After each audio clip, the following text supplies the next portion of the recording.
Hello! People often ask me how to be a better listener. And this could be whether you're communicating in your native language or you want to improve your ability in another language, such as English or Japanese.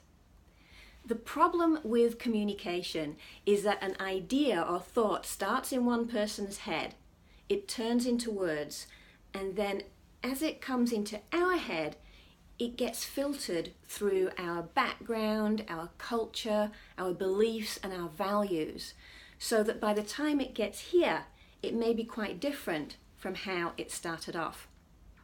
What's important is to ask questions, especially in the global workplace, to avoid misunderstandings and misinterpretations.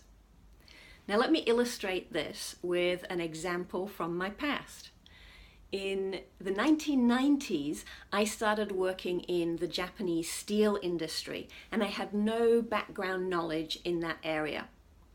In the meetings, I would take notes of the words and expressions that I didn't know, and I would look them up in the dictionary afterwards, or ask my boss. There was this one expression that kept coming up, and it really confused me. Saru ga takai. So saru in Japanese means monkey, and takai means high.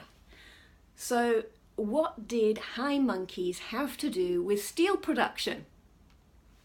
I looked in the dictionary, no help. I asked my boss, who was very supportive, and he told me that saru meant sulfur.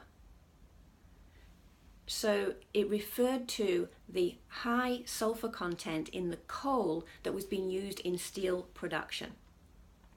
Now I didn't know this because saru to me meant monkey, and the Japanese word for sulfur is iyo. So I had to ask the background to understand the real meaning. Otherwise I could have ended up being very confused for a long time. So even if you're speaking in your native language, communicating in your native language, it's really easy for misunderstandings and misinterpretations to happen, because what starts off in one person's head can be very different by the time it's filtered through our background, culture, beliefs, and values. So if you want to be a better listener, ask more questions.